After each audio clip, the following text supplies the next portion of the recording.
Hello my dear student, आपके अपने YouTube channel global science IQ में आप सभी लोगों का मैं हार्दिक स्वागत करती हूँ। आशा करती हूँ आप सभी लोग बहुत ही अच्छे होंगे और आपकी स्टडी भी बहुत ही अच्छी चल रही होगी। तो सबसे पहले आप सभी लोगों को मेरी तरफ से होली की हार्दिक शुभकामनाएं। हैप्पी होली। आप सभी लोग इस होली के त्यौहार को बहुत ही एंजॉय के साथ मनाएं और अपनी स्टडी को भी कंटिन्यू रखें, जिससे कि नेक्स्ट 2022 की आने वाली होली आप अपने सपनों के साथ मनाएं। इस होली के त्यौहार पर हम आपके लिए केमिस्ट्री के कुछ एमसीक्यू लेकर के आए हैं, जो कि प्रीवियस ईयर पूछे हुए क्वेश्चन हैं। बहुत ही शानदार क्वेश्चन से एक से बढ़कर एक क्वेश्चन आज आपको देखने को मिलेगा। तो आज के वीडियो को आप सभी लोग ज़्यादा से ज़्यादा अपने दोस्तों के साथ शेयर करें। वीडियो अच्छी लगे तो लाइक भी कर दें, और यदि अभी तक आपने हमारे चैनल को सब्सक्राइब ना किया हो तो शेयर सब्सक्राइब करके बेल आइकन को प्रेस ऑल पर क्लिक कर लें, जिससे कि हम जो भी वीडियो डालें आपके पास नोटिफिकेशन पहुंच जाए, वो भी सबसे पहले। तो फिर टाइम ना वेस्ट करते हुए बात करते हैं आज के फर्स्ट क्वेश्चन पर। क्वेश्चन को स्टार्ट करने से पहले आप सभी लोगों को एक बात और बतानी थी। जैसा कि आप सभी लोगों को पता है कि हम आपकी केमिस्ट्री की तैयारी बिल्कुल जीरो लेवल से करा रहे हैं। अभी तक लगभग सीपी नेट 2021 के लिए हमने 40 प्लस वीडियो अपलोड कर दिए हैं, लेकिन क्या बात की जाए अकेली केमिस्ट्री की तैयारी करने से आपका सिलेक्शन हो जाएगा?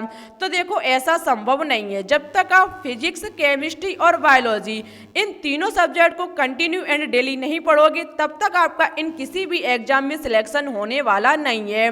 तो हम आपकी केमिस्ट्री की तैयारी तो करा ही रहे हैं, लेकिन बात की जाए बायोलॉजी की, तो आप बायोलॉजी की तैयारी कर सकते हैं। एक मेरा अदर चैनल है जिसका नाम है बायोलॉजी विद आरती, जिस पर आरती मैम के द्वारा आपको लगातार बायोलॉजी की तैयारी कराई जा रही है, बिल्कुल जीरो लेवल से। एक बार आप मेरे विश्वास के साथ बायोलॉजी की वीडियो को डेली देख लीजिए, आप जीरो से हीरो बन जाएंगे। ठीक है, तो एक बार सर्च जरूर करें बायोलॉजी विद आरती। यदि आपको सर्च करने पर नहीं मिल रहा है तो आज उस चैनल की लिंक हम नीचे डिस्क्रिप्शन में दे देंगे, वहां से आप डायरेक्ट उस चैनल पर पहुंच जाएंगे। ठीक है, और आपकी बायोलॉजी की तैयारी लगातार होनी शुरू हो जाएगी। तो फिर बात करते हैं आज के फर्स्ट क्वेश्चन पर। सभी प्रीवियस ईयर पूछे हुए क्वेश्चन से एक से बढ़कर एक क्वेश्चन आज आपको देखने को मिलेगा। और एक बात याद रखें, अंत में जाकर के हम आपको एक होमवर्क में क्वेश्चन देंगे, जिसका आंसर आपको मेरे कमेंट बॉक्स में देना होगा। तो देखते हैं फर्स्ट क्वेश्चन को। फर्स्ट क्वेश्चन है कि तत्वों के किस युग्म के रासायनिक गुण समान है? तत्वों के किस युग्म के रासायनिक गुण समान है? लेकिन बात की जाए कि यहाँ पर तत्व दिए कहाँ गए हैं, तो देखो यहाँ पर नीचे कुछ अंक दिए गए हैं। उन अंकों से इन अंकों का मतलब है कि ये एलिमेंट के परमाणु क्रमांक है। ठीक है, ये जो अंक लिखे हुए हैं नीचे, ये तत्वों के परमाणु क्रमांक को दर्शा रहे हैं। और क्वेश्चन पूछ रहा है कि तत्वों का ऐसा कौन सा जोड़ा है जो रासायनिक गुणधर्म में समान है? तो देखो, आपने जब मोजले की आधुनिक आवर्त सारणी पढ़ी थी, तो वहां हमने आपको बताया था कि मोजले द्वारा दी गई आधुनिक आवर्त सारणी परमाणु क्रमांक के बढ़ते हुए क्रम में है। ठीक है, और जबकि उन्होंने ये जो वर्ग बनाए थे, जब उन्होंने समूह वर्ग बनाए थे, तो उन्होंने तत्वों को रखा गया था वो रासायनिक गुणधर्म के आधार पर रखे गए थे। कहने का मतलब है जिन तत्वों के रासायनिक गुणधर्म समान थे उन्हें एक वर्ग में व्यवस्थित किया गया था। ठीक है, और बात की जाए सेकंड ऑप्शन की, 3 और 11 की। 3 परमाणु क्रमांक होता है आपका लिथियम एलिमेंट का, जबकि 11 होता है आपका सोडियम एलिमेंट का। और बात की जाए लिथियम और सोडियम की, तो दोनों ही एलिमेंट एक ही समूह में रखे गए हैं, जो कि समूह नंबर फर्स्ट है। ठीक है, क्योंकि ये इनके जो रासायनिक गुणधर्म होते हैं वो दोनों के समान होते हैं। तो तत्वों का ऐसा कौन सा जोड़ा है जो रासायनिक गुणधर्म में समान है? तो ऑप्शन नंबर बी इस क्वेश्चन का राइट होगा। ठीक है, बात करते हैं नेक्स्ट क्वेश्चन पर। सेकंड क्वेश्चन है यूपी सीपीएमटी 2012 का पूछा हुआ क्वेश्चन कि निम्नलिखित यौगिकों में सर्वाधिक अम्लीय है। निम्नलिखित यौगिकों में सर्वाधिक अम्लीय, सबसे पहले आप ऑप्शन पर नजर डालेंगे तो आप देख सकते हैं यहाँ पर सभी एलिमेंट के ऑक्साइड लिखे हुए हैं। ठीक है, आर्सेनिक का ऑक्साइड है, एंटीमनी का ऑक्साइड है, नाइट्रोजन का ऑक्साइड है, और यहाँ पर विस्मित का ऑक्साइड है। लेकिन बात की जाए कि ऑक्साइडों की अम्लता को हम किस प्रकार से पहचानेंगे कि कौन किसकी ज्यादा और किसकी कम है? तो देखो, एक रूल होता है कि ऑक्साइडों की अम्लता क्षमता क्रमशः ऊपर से नीचे जाने पर, किसी भी वर्ग में ऊपर से नीचे की ओर जाने पर क्रमशः घट जाती है, ठीक है। और यदि आप थोड़ा भी माइंड को घुमा लेंगे तो आप देख सकते हैं ये किसी ना किसी एक ही वर्ग के एलिमेंट के ऑक्साइड लिखे होंगे, ठीक है। नाइट्रोजन आपको मिल गया, डायरेक्ट पहुंच जाइए आप नाइट्रोजन परिवार के तत्वों पर जो कि वर्ग 15 में रखे हुए हैं। आपको पता है नाइट्रोजन है, आपका फास्फोरस है, आर्सेनिक है, एंटीमनी है और विस्मित है, ये नाइट्रोजन परिवार के एलिमेंट होते हैं, ठीक है। और हमने अभी कहा कि किसी भी ऑक्साइडों की जो अम्लीता क्षमता होती है वो किसी भी वर्ग में ऊपर से नीचे की ओर जाने पर क्रमशः घट जाती है। तो सर्वाधिक किसकी होगी? नाइट्रोजन की, क्योंकि ऊपर से नीचे की ओर जाने पर घट जाती है। और क्वेश्चन भी सर्वाधिक अम्लीता पूछ रहा है, ठीक है। तो इस हिसाब से नाइट्रोजन जो आपका डाई नाइट्रोजन पेंटाऑक्साइड होगा इस क्वेश्चन का बिल्कुल राइट आंसर होगा ऑप्शन नंबर डी। बात करते हैं नेक्स्ट क्वेश्चन पर।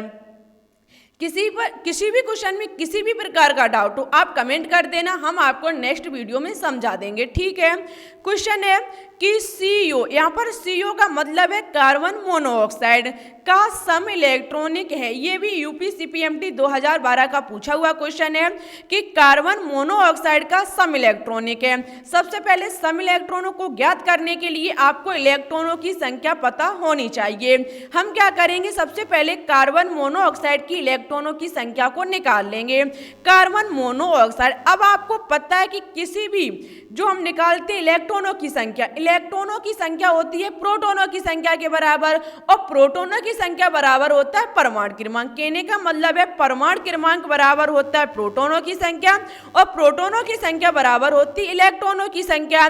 तो यदि मुझे प्रोटॉनों की संख्या पता चल जाए तो हम इलेक्ट्रॉनों की संख्या को पता कर लेंगे, और प्रोटॉनों की संख्या बराबर होती है परमाणु क्रमांक। मीन्स मुद्दा है कि आपको परमाणु क्रमांक पता होना चाहिए, ठीक है।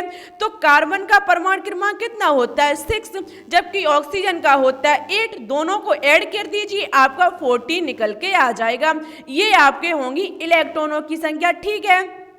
अब बात की जाए, नीचे कुछ ऑप्शन दिए गए हैं, यदि इन ऑप्शन में किसी भी ऑप्शन में इलेक्ट्रॉनों की संख्या 14 निकल के आ जाएगी वो ही CO के सम इलेक्ट्रॉनिक माना जाएगा, ठीक है।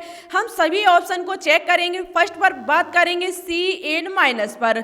जैसे कि हम CN- की बात करेंगे तो C का परमाणु क्रमांक होता है 6, ठीक है, और N नाइट्रोजन का आपका होता है 7 परमाणु क्रमांक, और माइनस इस पर आयन लगा हुआ है। और माइनस का मतलब क्या होता है? जब कोई भी जब कोई भी तत्व इलेक्ट्रॉन को ग्रहण करता है तब उस पर माइनस चार्ज आता है। और इसने कितने इलेक्ट्रॉन को ग्रहण किया? 1 इलेक्ट्रॉन को, क्योंकि माइनस की 1 चार्ज है। तो यहाँ पर प्लस की 1 कर देंगे क्योंकि 1 इलेक्ट्रॉन पर यहाँ पर बढ़ोतरी हो गई। जब हम इन सभी को ऐड करेंगे तो आपका 14 निकल के आ जाएगा। इससे पता चलता है कि CO के सम इलेक्ट्रॉनिक है CN-, ठीक है। ऑप्शन नंबर ए जो होगा वो इस क्वेश्चन का राइट होगा। आप मेरी पिछली वीडियो देख लीजिए, वहां हमने बहुत ही अच्छे से सम इलेक्ट्रॉनिक के बारे में जानकारी दी है, ठीक है। बात करते हैं नेक्स्ट क्वेश्चन पर। नेक्स्ट ये भी UPCPMT 2012 का पूछा हुआ क्वेश्चन है कि निम्नलिखित में कौन सा सर्वाधिक क्षारीय है? निम्नलिखित में से कौन सा सर्वाधिक क्षारीय? देखो सर्वाधिक क्षारीय कैसे पता करेंगे, तो आप देख सकते हैं नीचे जितने भी ऑप्शन दिए गए हैं उनमें एलिमेंट के हाइड्रोक्साइड लिखे हुए, यहाँ पर मैग्नीशियम का है, कैल्शियम का है, और आप देख सकते हैं स्ट्रोनेशियम का है और आपका बेरियम का है। और सर्वाधिक क्षारीय कैसे पता करेंगे? देखो वर्ग में जब हम ऊपर से नीचे की ओर जाते हैं तो हाइड्रोक्साइडों की जो क्षारीयता होती है वो क्रमशः बढ़ जाती है, जो क्षारीयता होती है वो क्रमशः बढ़ जाती है। और यदि आप थोड़ा अपनी माइंड को घुमाएंगे तो आप देख सकते हैं ये किसी ना किसी एक ही वर्ग के एलिमेंट लिखे हुए हैं जिनकी हाइड्रोक्साइड है, ठीक है। यदि हम बात करें तो आप देख सकते हैं मैग्नीशियम, कैल्शियम, स्ट्रोनशियम हुआ आपका, और ये आपका बेरियम हुआ, ये एक ही वर्ग के सदस्य हैं जो कि समूह नंबर 2 है। यदि बात की जाए समूह नंबर 2 की तो देखो इसमें आता है आपका बेरिलियम, उसके बाद आता है आपका मैग्नीशियम, उसके बाद आता है आपका कैल्शियम, उसके बाद आता है स्ट्रोनशियम, उसके बाद आता है बेरियम, और उसके बाद आता है आपका रेडियम, ठीक है। और क्वेश्चन पूछ रहा है कि किसकी जो हाइड्रोक्साइड की जो क्षारीयता है वो सर्वाधिक है। तो आप देख सकते हैं इसमें सबसे अंत में कौन सा तत्व आ रहा है? रेडियम।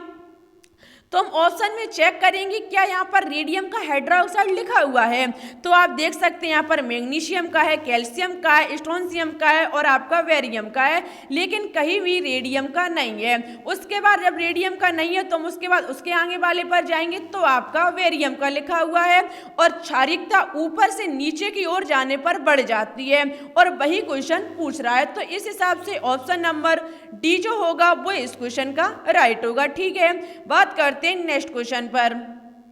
नेक्स्ट क्वेश्चन है, इससे आपके 4 क्वेश्चन क्लियर होंगे। बहुत ही ध्यान से क्वेश्चन को समझें। देखो, एक में आपको पदार्थ दिए गए हैं और दूसरे में आपको संघटन दिए गए हैं। ठीक है, और आपको करना क्या है, एक तरफ जो आपको ये पदार्थ दिए गए हैं उनके आपको केमिकल फॉर्मूले पता करने हैं कि कौन से पदार्थ का कौन सा केमिकल फॉर्मूला सही होगा। ठीक है, जैसे कि बात की जाए फर्स्ट की plaster of Paris. Plaster of Paris की बात की जाए तो आपको पता होगा इसका formula CaSO4 into half H2O होता है। CaSO4 into half H2O plaster of Paris का केमिकल फॉर्मूला होता है। तो आपका ए नंबर जो है वो 2 नंबर से मिलान करेगा जा करके। यदि सेकंड की बात की जाए वी नंबर की तो आपका है एफसेमाइट। एफसेमाइट की बात की जाए तो इसका फॉर्मूला होता है 2mgSO4 into 7H2O। 2mgSO4 into 7H2O। आगे बात की जाए किसेराइट की तो किसेराइट का फॉर्मूला होता है mgSO4 into H2O। mgSO4 into H2O। जबकि जिप्सम की बात की जाए तो जिप्सम का फॉर्मूला CaSO4 इंटू 2H2O होता है। और फोर्थ नंबर की बात जो यहाँ पर आपका 5th नंबर लिखा हुआ है ये आपको ओनली फंसाने के लिए है, इसका कोई भी मतलब इस क्वेश्चन के अंतर्गत नहीं है। ठीक है, तो देखो प्लास्टर ऑफ पेरिस का formula CaSO4 into half H2O होता है, जबकि एफसेमाइट का फॉर्मूला 2mgSO4 इंटू 7H2O होता है, जबकि किसेराइट का फॉर्मूला mgSO4 इंटू H2O होता है और जिप्सम का फॉर्मूला CaSO4 इंटू 2H2O होता है। ठीक है, सभी फॉर्मूलों को याद कर लें क्योंकि इस क्वेश्चन से आपके 4 क्वेश्चन क्लियर हो रहे हैं। तो बात की जाए हमारा क्रम निकल के आएगा 2 3 4 1, जो कि ऑप्शन नंबर बी जो होगा वो इस क्वेश्चन का राइट होगा। बात करते हैं नेक्स्ट क्वेश्चन पर। नेक्स्ट क्वेश्चन है कि शून्य कोट की अपक्रिया के लिए वेग नियतांक की इकाई है। शून्य कोट की अपक्रिया के लिए वेग नियतांक की इकाई है। तो देखो शून्य कोट की अपक्रिया के लिए वेग नियतांक की इकाई mole litre inverse second inverse होती है। ठीक है, mole litre inverse second inverse. बात करते हैं नेक्स्ट क्वेश्चन पर। और आप सभी लोगों से रिक्वेस्ट है और उम्मीद भी हम यही करते हैं कि आज आप सभी लोग मेरी वीडियो को ज़्यादा से ज़्यादा अपने दोस्तों के साथ शेयर करेंगे। देखो जैसा कि हमने आपसे एक वादा किया था कि जिस दिन आपके हमारे 500 प्लस सब्सक्राइबर कंप्लीट हो जाएंगे उसी दिन हम आपकी ऑर्गेनिक केमिस्ट्री जो है कार्बनिक रसायन जो है वो तैयार करानी शुरू कर देंगे। तो जब तक आप 500 प्लस सब्सक्राइबर नहीं कराएंगे तब तक हम आपकी ऑर्गेनिक केमिस्ट्री शुरू नहीं करेंगे। क्यों? क्योंकि हम भी यदि मेहनत करते हैं तो आप भी थोड़ा काम कर दीजिए, ज़्यादा से ज़्यादा वीडियो को अपने दोस्तों के साथ शेयर कर दीजिए और 500 प्लस तक पहुंचा दीजिए, जिससे कि आपकी ऑर्गेनिक केमिस्ट्री की तैयारी करानी हम आपकी शुरू कर दें। ठीक है, मोस्ट इंपॉर्टेंट है, बिल्कुल 0 से चलेंगे और हीरो तक पहुंचा देंगे। ठीक है, तो देखो नेक्स्ट क्वेश्चन है कि निम्न में से कौन सा लोहे का खनिज है। निम्न में से कौन सा लोहे का खनिज है। हमने आपको सभी अयस्क पढ़ाए थे कि कौन से एलिमेंट का कौन सा अयस्क होता है। ठीक है, तो लोहे की बात की जाए तो आपका जो मैग्नेटाइट होगा वो यहाँ पर लोहे का अयस्क होगा। मैग्नेटाइट जो है वो आपका यहाँ पर लोहे का अयस्क होगा। ठीक है, यदि इन सभी यहाँ पर जितने भी अयस्क लिखे हुए हैं यदि इन सभी के फॉर्मूले की बात की जाए तो हम आपको एक नज़र में फॉर्मूले भी बता देते हैं। जैसे कि आपका मिलेकाइट है तो इसका फॉर्मूला CuCO3 इंटू CuOH का होल ट्वाइस होता है। CuCO3 इंटू CuOH का होल ट्वाइस। ठीक है, ये हम सभी आपको पहले ही बता चुके। आगे आपका कैसीटेराइट, यदि कैसीटेराइट की बात की जाए तो इसका फॉर्मूला SnO2 होता है, SnO2। आगे है पायरोलूसाइड। पायरोलूसाइड का फॉर्मूला MnO2 होता है। जबकि नेक्स्ट है आपका मैग्नेटाइट। मैग्नेटाइट का फॉर्मूला Fe3O4 होता है। ठीक है, यही आपका लोहे का अयस्क है। बात करते हैं नेक्स्ट क्वेश्चन पर। बहुत ही शानदार क्वेश्चन है। इस क्वेश्चन को बहुत ही ध्यान से समझना, अच्छे से कॉपी में नोट डाउन कर लेना और माइंड में फिट कर लेना, ठीक है। इसी प्रकार आपके एग्जाम में घुमा के क्वेश्चन पूछे जाते हैं। देखो क्वेश्चन है कि निम्न में से उस मिश्र धातु की पहचान कीजिए जिसमें एक अवयव के रूप में एक अधातु विद्यमान है। निम्न में से उस मिश्र धातु की पहचान कीजिए जिसमें एक अवयव के रूप में एक अधातु विद्यमान है। देखो आपको पता है मिश्र धातु धातुओं से मिलकर के बनी होती है, लेकिन एक ऐसी मिश्र धातु जिसमें एक अवयव जो है वो अधातु के रूप में भी विद्यमान है। तो देखो यहाँ पर जो स्टील होगा उसमें एक आपका Fe जो होगा वो तो आपकी धातु होगी, जबकि कार्बन जो होगा वो आपकी अधातु होगी। स्टील आपकी Fe प्लस C से मिलकर के बनी होती है, लोहा प्लस कार्बन से मिलकर के बनी होती है, जिसमें आपका लोहा जो आयरन है Fe है वो तो आपका मेटल है, मीन्स धातु है, जबकि C की बात की जाए, नॉन मेटल की C की बात की जाए तो ये आपकी एक अधातु है, मीन्स नॉन मेटल है, ठीक है। सभी की हम आपको एक बार नजर में दिखा देते कि कौन सा मिश्र धातु से मिलकर के बनी हुई है। तो देखो इन बार की बात की जाए तो ये Fe प्लस Na से मिलकर के बनी हुई है, आयरन प्लस निकल से मिलकर के बनी गई है, जबकि स्टील की बात की जाए तो ये Fe प्लस C से मिलकर के बनी हुई है, जिसमें एक धातु और दूसरी अधातु है, ठीक है। ये क्वेश्चन मोस्ट इंपॉर्टेंट है, कॉपी में नोट डाउन कर लें। आगे आपका वेल मेल जिसे घंटा धातु भी कहा जाता है, जो कि Cu प्लस Sn से Cu से मिलकर के बनी होती है, ठीक है। आगे है आपकी ब्रोंज जिसे कहा जाता है कांसा, जो कि Cu प्लस Su से मिलकर के बनी होती है। बात करते हैं नेक्स्ट क्वेश्चन पर।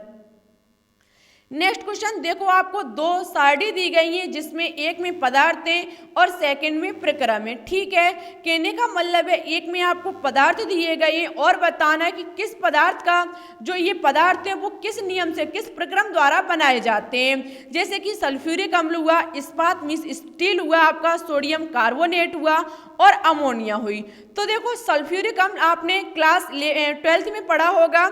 जो आपका सल्फ्यूरिक अम्ल होता है वो बनाया जाता है संपर्क विधि के माध्यम से। सल्फ्यूरिक अम्ल का निर्माण संपर्क विधि के द्वारा निर्माण किया जा सकता है, ठीक है। जबकि इस्पात मीन्स स्टील की बात की जाए तो स्टील का निर्माण किया जाता है वैसे मर प्रक्रम द्वारा। वैसे मर प्रक्रम के द्वारा इस्पात मीन्स स्टील का निर्माण किया जा सकता है। आगे है सोडियम कार्बोनेट। सोडियम कार्बोनेट का निर्माण किया जाता है लीवलॉक प्रक्रम के द्वारा, लीवलॉक प्रक्रम के द्वारा, ठीक है। आगे है आपकी अमोनिया। अमोनिया तो आपको पता ही होगा, जो कि हैबर प्रक्रम के द्वारा निर्माण किया जाता है। अमोनिया का जो निर्माण है वो हैबर प्रक्रम के माध्यम से किया जाता है। हमारा बहुत ही अच्छा सा नियम कूट निकल के आएगा, जो होगा 4th, 2nd, 3rd और 1, ठीक है। यदि इस हिसाब से देखा जाए तो आपका ऑप्शन नंबर जो है वो डी राइट होगा। इससे आपके 4 क्वेश्चन क्लियर हो गए। सल्फ्यूरिक अम्ल का निर्माण संपर्क विधि के माध्यम से किया जाता है। इस्पात का निर्माण आपका वैसे मर प्रक्रम में किया जाता है। सोडियम कार्बोनेट का लीवलॉक प्रक्रम के द्वारा किया जाता है और अमोनिया का निर्माण जो है वो हैबर प्रक्रम के माध्यम से किया जाता है। बात करते हैं नेक्स्ट क्वेश्चन पर। नेक्स्ट क्वेश्चन है, बहुत ही ध्यान से सुनना, कि आर्थोफॉस्फोरिक अम्ल जिसे 600 डिग्री सेल्सियस ताप पर गर्म करने पर निम्नलिखित उत्पाद प्राप्त होता है। होता क्या है जब हम आर्थोफॉस्फोरिक अम्ल का फॉर्मूला होता है H3PO4। इसे हम गर्म करते हैं 600 डिग्री सेल्सियस ताप पर।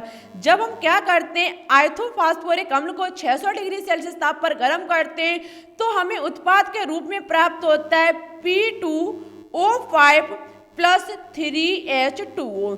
आपको फास्फोरस पेंटाऑक्साइड प्राप्त होगा, जल जो होगा वो बाहर निकल जाएगा। तो आप देख सकते हैं ऑप्शन नंबर बी जो होगा वो इस क्वेश्चन का राइट होगा। जब हम आर्थोफॉस्फोरिक अम्ल को 600 डिग्री सेल्सियस ताप पर गर्म करते हैं तो फास्फोरस पेंटाऑक्साइड जो है वो बनके तैयार हो जाता है। लेकिन बात की जाए इसी की, जो आपका ये आर्थोफॉस्फोरिक अम्ल है, इसे यदि गर्म कर दिया जाए 316 डिग्री सेल्सियस ताप पर, कितने पर 316 डिग्री सेल्सियस ताप पर, तो आपका कोई नया ही यौगिक बन के तैयार होगा जो कि है HPO3 मेटाफास्फोरिक अम्ल, मेटाफास्फोरिक अम्ल, और जल जो होगा वो आपका बाहर निकल जाएगा। इससे पता चलता है कि किसी भी रिएक्शन में टेम्परेचर जो होता है वो बहुत मायने रखता है। ठीक है, जो प्रेशर और टेम्परेचर होता है वो किसी भी रिएक्शन के लिए बहुत मायने रखता है। जब हमने ऑर्थोफॉस्फोरिक अम्ल को 600 डिग्री सेल्सियस ताप पर गर्म किया तो मेरा फास्फोरस पेंटाऑक्साइड बनके तैयार हुआ, और उसी ऑर्थोफॉस्फोरिक अम्ल को जब हमने 316 डिग्री सेल्सियस ताप पर गर्म किया तो मुझे मेटाफॉस्फोरिक अम्ल प्राप्त हुआ। ठीक है, बात करते हैं आज के नेक्स्ट और लास्ट क्वेश्चन की, जो कि हमने आपके लिए होमवर्क में रखा है। देखते हैं इस क्वेश्चन का आंसर कौन कौन बच्चे सही देते हैं। जो बच्चे सही देंगे और या फिर गलत देंगे हम कमेंट बॉक्स में कमेंट करके ही बता देंगे। ठीक है, देखो क्रोमाइट को Na2CO3 के साथ हवा की उपस्थिति में गर्म करने पर निम्नलिखित में से कौन सा उत्पाद प्राप्त होता है, इसका आंसर आपको मेरे कमेंट बॉक्स में देना होगा। देखते हैं कौन इसका सबसे पहले और सही आंसर देते हैं। जो इसका सबसे पहले और सही आंसर देगा उसका कुछ आंसर हम पिन करके रखेंगे। ठीक है, तो आज के लिए बस इतना ही। एक बार आप सभी लोगों को मेरी तरफ से हैप्पी होली, होली की बहुत बहुत बधाई हो। बहुत इंजॉय के साथ आप इस होली को मनाएं और अपनी स्टडी को भी कंटिन्यू रखें। ठीक है, तो वीडियो कैसी लगी कमेंट बॉक्स में कमेंट करके जरूर बताएं। अच्छी लगे तो लाइक भी करें, दोस्तों के साथ शेयर भी करें, और यदि अभी तक आपने हमारे चैनल को सब्सक्राइब न किया हो तो शेयर सब्सक्राइब करके बेल आइकन को प्रेस ऑल पर क्लिक कर लें, जिससे कि हम जो भी वीडियो डालें आपके पास नोटिफिकेशन पहुंच जाए, वो भी सबसे पहले। तो फिर ठीक है, चलते हैं। Thanks for watching this video. जय हिंद, जय भारत।